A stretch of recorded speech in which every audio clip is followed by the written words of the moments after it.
Hey guys, it's your girl Aisha, aka GeekXX Chic, and we are here with another reaction to Wonder Man. We're on season 1, episode 5, which is called Found Footage. So last episode, we got a little mini episode within the series that was all about the doorman, the man who created a clause that is now required for all actors who want to participate in Hollywood. And it basically told us the story of Damar the doorman, who was a mutant who made it big, but then because of a horrible accident, unfortunately, created a situation where now all mutants are not allowed to work in Hollywood unless they pay an exorbitant insurance fee. So yeah, this is one of the reasons why Simon is very terrified of his abilities getting out, even though they're maybe not as, I wouldn't say this dangerous. I think they are, but either way, like, he's not really a danger per se, but Hollywood's not going to take the risk, and he obviously does not have the money to pay the fees. So yeah, it was good to get that background of who Doorman is and why this clause exists. Ready to jump into this episode to see where we're going to go now that the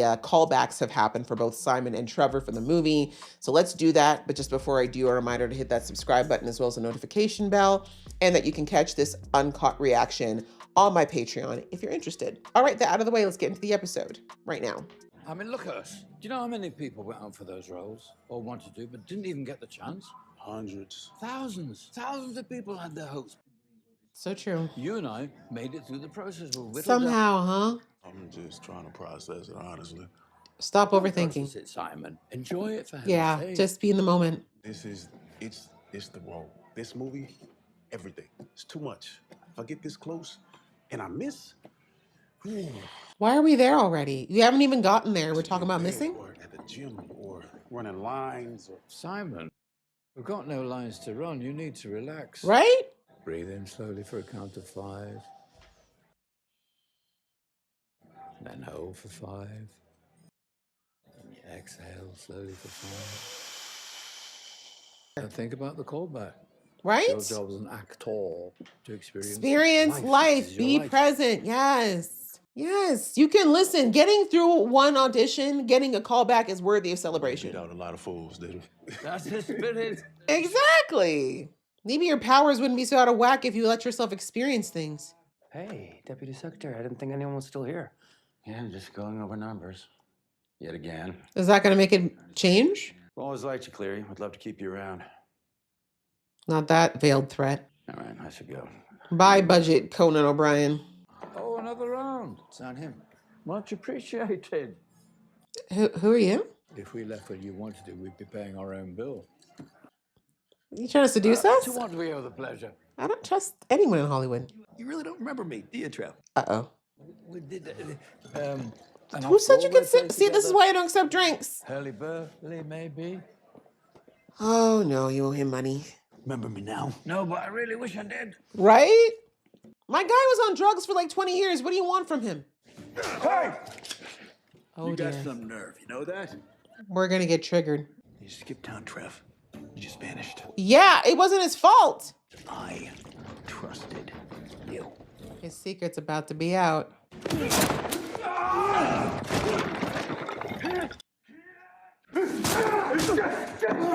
Love to see the powers in action. Ooh, it's like giving him a boost. I like it. They can't really prove its powers. They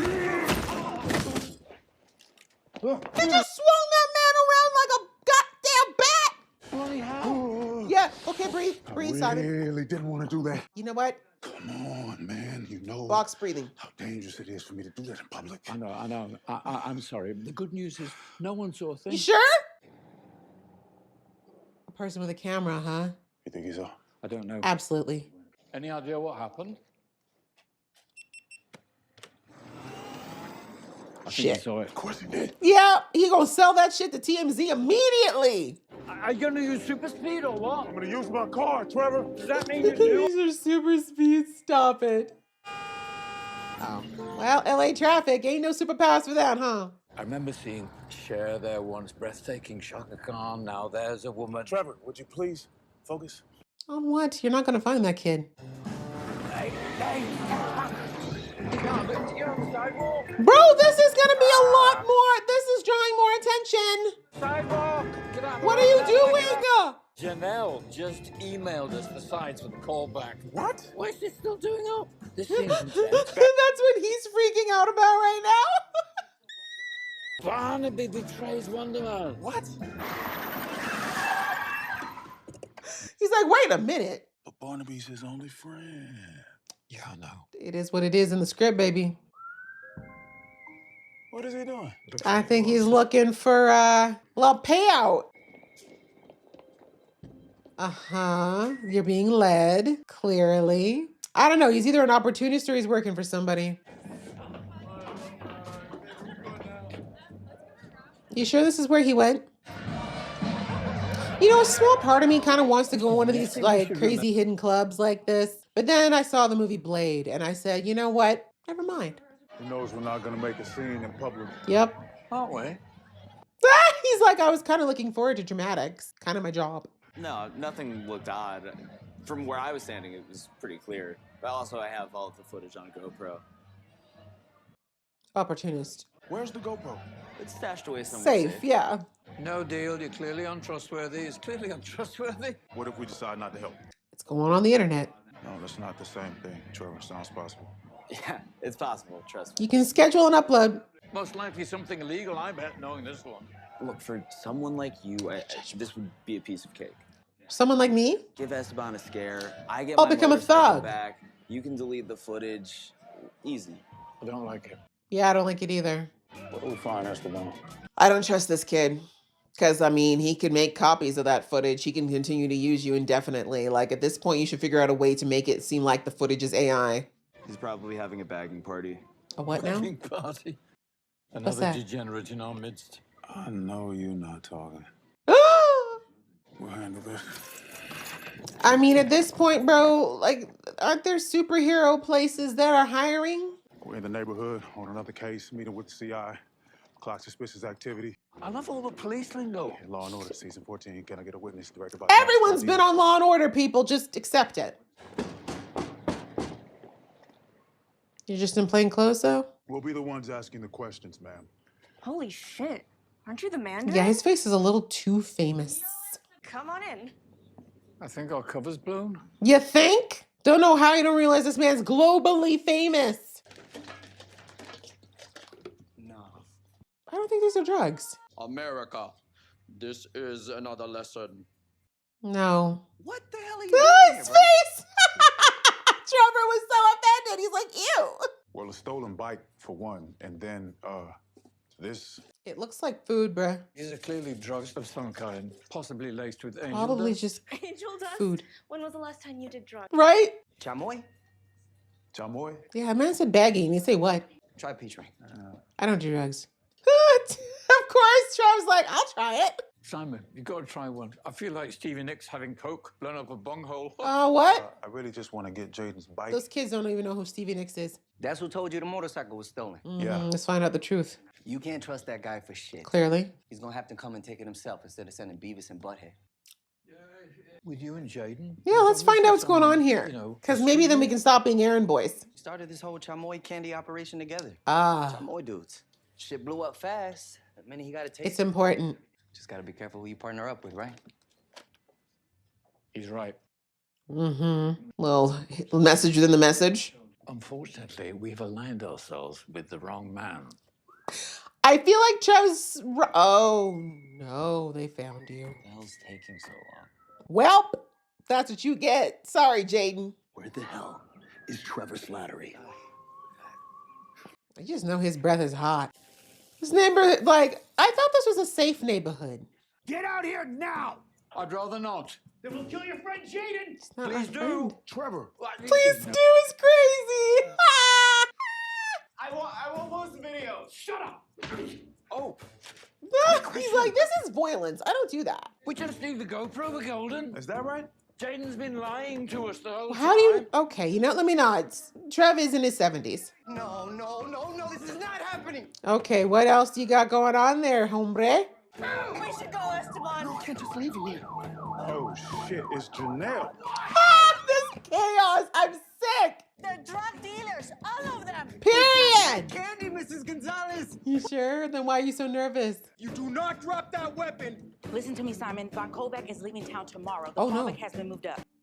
The callback is happening now. Get your ass to Von Kovacs' house as fast as you can. Can you fly? Put the gun down! Oh, we gotta You took way too long to run, yo. Oh, we got you. Okay, Trev, can you drive like it's an emergency? You know how to drive on the right side of the road, though, right? Let's hope so.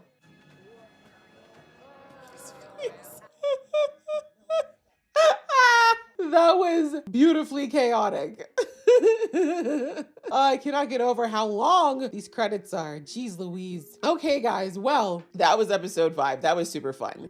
Considering how somewhat heavy the last episode was in the sense of the outcome, it was nice to kind of have things take a bit of an upswing. My favorite part is definitely finally getting to see some of Simon's powers in action, at least a little bit. Like in this case, it felt like it was augmenting what he was doing. Like the fighting, we see that when he hit each person, it's like the vibration, that force that comes out of him kind of just gave the extra oomph to what would have otherwise been some fairly normal fighting moves. And again, I do wonder, because my guy's been acting for so long, he probably has some training that he probably did for a role at some point. But either way, we see that it looks like Simon can tap into it. And again, I don't know how much of that was him doing it on purpose versus him just knowing it would happen. You know, I've said that since episode 1, they've been giving us the idea as an audience that Simon's powers are fueled by his emotions, right? The more intense the emotion, the more his powers tend to come out. And it doesn't seem like he has the ability to like shut them down when he's highly emotional. And that's kind of sadly where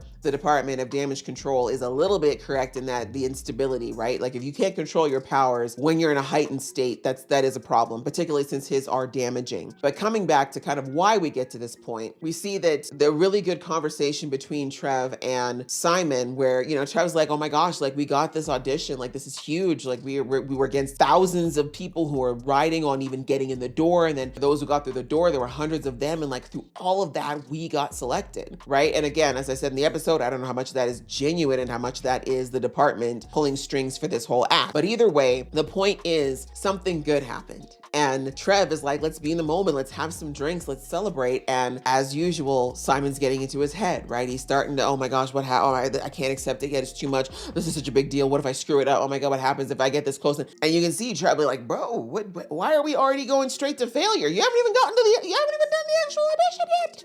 You haven't even done the reading yet. And you're already talking about failing. What do you mean? Let's come back to right here, right now, where the truth is, the reality is you just passed a really difficult audition. You're getting a call back. Let's celebrate that. Why are you freaking out about stuff that hasn't happened yet? And that's literally the definition of anxiety.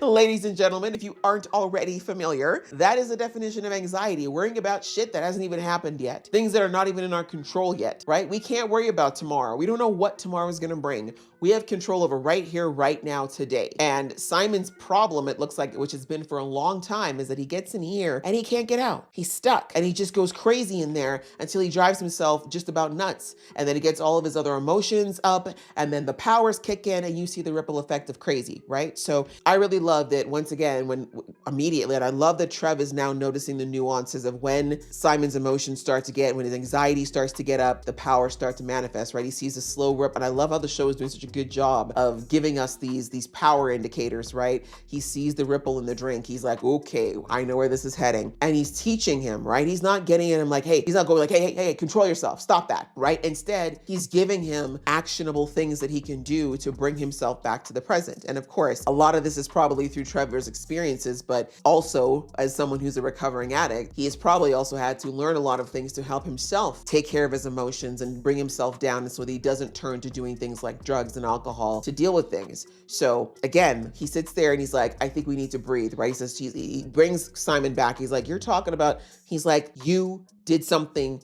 good today. Something good happened today. Let's focus on that. You have the right to celebrate. You have the right to feel good. You should be experiencing the joy when it comes, right? Just like anything in life, you know, there's ups and downs. When the joy comes, you should grab onto it. Don't be worrying about when the other shoe's gonna drop. That means you don't even take time to celebrate the wins and the good moments. You're too busy worrying about when the bad moments coming next. So he gave him that whole breathing exercise, which is great. I think you could probably use that in real life. All of us could, if there's a moment where we're feeling the anxiety anxiety or the tension start to build up? Breathing. Every mental health expert, every therapist, all the people, in pretty much various religions, meditation styles, one of the things they always come back to is breath work. Your breath. It is the foundation of who we are. No breath, no life. And if there's anything that's going to bring you violently into the present is if you can't breathe.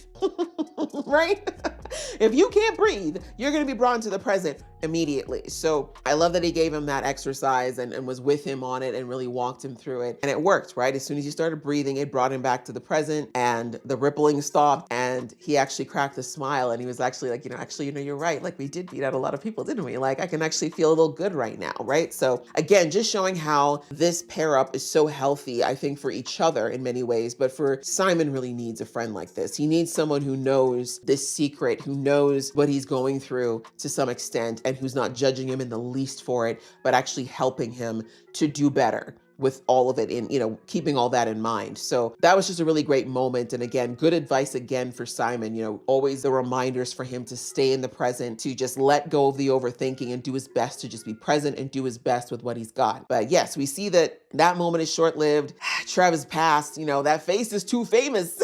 That face is too famous, man. He can't just walk around anywhere, really, especially in the West, and people not know who he is. And it looks like he owes some drug dealers some money. I mean, that's an old ass debt because my guy's been gone for a minute. Like he was in jail, he was in China, he was everywhere but the States for like probably a solid decade. Plus the blip and shit happened. So this is one petty ass drug dealer, I'll tell you that. But anyways, he's like, I'm here to collect on what was probably a very substantial bill. And Simon, of course, is not going to stay calm, right? In general, I don't think he would have stayed calm, but this is his one friend now, right? And Trevor has very quickly become a very important person to Simon. So he sees his friend getting hurt and it's not going to happen. It's not going down. And then he's got a gun to his head too. So all these things are feeding into his adrenaline. And I was scared it was going to be like a big blast. So thankful that's not the case. It looks like maybe the fact that he was able to redirect it through those fighting moves, it made it a little bit less crazy. But obviously, like I said, there was things that were just undeniable, such as him just whipping that guy around by his leg like a rag doll. Like that is not something a normal human can do. And of course, in the world that we're in with mutants left, right, and center, everyone's going to make that assumption immediately. So we see that happens. And of course, Trev is like, thank you. And I said in the episode, I wasn't sure if that was a genuine, this is something from his past situation, or if it was potentially the DODC creating a situation, but I think it's the former because they came after him again. But anyways, we see that's the other thing too, that right now Trev is ignoring his contact at the DODC, and I don't like that. I get why he's doing it, but I'm like, bro, if he doesn't trust you, if your contact starts to think that you're not on your game, he's going to get desperate. So I feel like Trev does need to talk to him, even if it's to BS him or try to BS him to buy some time for now. But I said in the not last episode, the one before, that I really hope that Trev confides in Simon. And I know he's scared to because he doesn't want to hurt him, but also he's probably scared of what their emotional reaction will be. But I feel like he needs to do this soon because the more he goes on with this, the more it's going to seem that he was not genuine in the fact that he does care about Simon. But anyway, coming back to the thugs, that happens. We see that unfortunately it gets caught because in this world, very hard not to get things filmed nowadays. Now, of course, it wasn't I was afraid it was going to be like a street cam or something, but it just happens to be this guy who's in the right place at the right time. And it turns into a whole situation. My guy's like, Simon's like, we got to get that footage because he's going to put it up. If he puts it up, I'm done, right? No one's going to question if it's true or not. And even if they don't, if I go back to this interview, they're probably going to want to test me, right? And more importantly, we know as an audience that if the DODC sees it, that's all they need to pick him up. So anyway, even though technically it was self-defense, but I digress. So they get into this whole situation because of Jordan, who lied and said that he wants to use Simon's abilities to rough up somebody who stole something from him. The whole thing sounds shady. And as I said, even the deal itself didn't make any sense because I'm like, bro, you need, first of all, validation that he actually got good footage because for all you know, that could have been some blurry shit. That could have been something where identifying you was virtually impossible and he's going to use that. 2, make sure he didn't upload copies. Again, like they pretty much followed him directly from that point, but it doesn't take very long. Like most GoPros do have a Wi-Fi connection. He could have probably uploaded it to something else. We don't know. He said he didn't. But my point is that it just wasn't, my guy Simon should have taken more time to, get things solid, because that kid could have used that he would have used it forever, please. But I digress. That leads to them going on a little side quest, he and Trev, to go and deal with this situation. And what I love about that whole chaotic situation is that, what's funny is that Trev immediately was like, I don't trust Jordan. He's untrustworthy. I don't like it. Like, this deal feels weird. And at first I thought he just said it because of the deal, but Trev has been around enough actually evil, lying, twisted, manipulative people in his life at this point, and that's just Hollywood. That's not counting all the crazy mutants, world-ending aliens, and supernatural people in a Shang-Chi dimension that he's encountered in his life, okay? Like, the man at this point, I think we can trust his gut. If he says, I don't trust this person, he's probably not, it's 90% chance he's right. So anyways, of course, my boy Simon is not thinking about all that. He just wants to get this footage at all costs. And through this whole situation, they meet this other party. And again, Trev's gut goes off immediately. And he's like, no, this is the guy who's actually telling the truth. I can tell you that right now. We got had by this guy. This guy can help us. He's actually getting the information that Simon should be looking for. But again, this just kind of shows how these two absolutely need each other. And in the end, this ends up escalating. It goes a lot higher than it should, because the police are called by the neighbor, rightfully. You see someone walk into your neighborhood with just waving a gun. Yeah, I'm gonna call the cops too, right? But anyhow, as a side note though, completely irrelevant, the dude making the candy, definitely dealing drugs as well. Because you don't get that nervous when the cops show up if it's just a candy making business. Watch that gummy that Trev ate be an actual like gummy. But I digress. So that whole thing escalates, and of course, in the middle of it all, my poor boy gets the call that he needs to go to his audition now. He's got to go to the callback immediately because the director is leaving the state. So yeah, in the chaos of it all, them basically getting away from the police. Now Slattery's got these people on his ass, and they now know, clearly they know, they have the plate number of Simon's car. So that's going to be something that's going to follow Simon around for a minute if he's not careful. So that's still a whole little subplot that's brewing. And then of course the DODC, we saw that little snippet of a scene where, the head secretary is basically putting out the veiled threats of, hey, if we don't do something quick, I'm gonna have to let go of a lot of you. A lot of things are about to converge, I think, in the next few episodes. And so how much my boy Simon's going to be able to keep it together as things continue to fall apart in that way is going to be very interesting, because it sucks because this whole plot of entrapping him based on very little outside of the fact that he is powered, the fact that they're going to continue to create situations that are going to inevitably cause Simon stress and anxiety, the very triggers of his powers, is really unfair, but it is a reality. So I'm curious to see whether or not Trevor will be enough of a good influence to stop that from turning into a much messier situation than it has to be. I hope that that's the case, but we're just gonna have to see. But yes, that was another good episode. I enjoyed it. Again, I'm just loving this bond that's continuing to grow between Simon and Trevor, and the way they kind of both comically and emotionally show us this journey that they're both on right now while they're just experiencing this crazy audition process. So I hope you guys enjoyed watching along with me. If you did, please show some love, and I'll see you in the next one.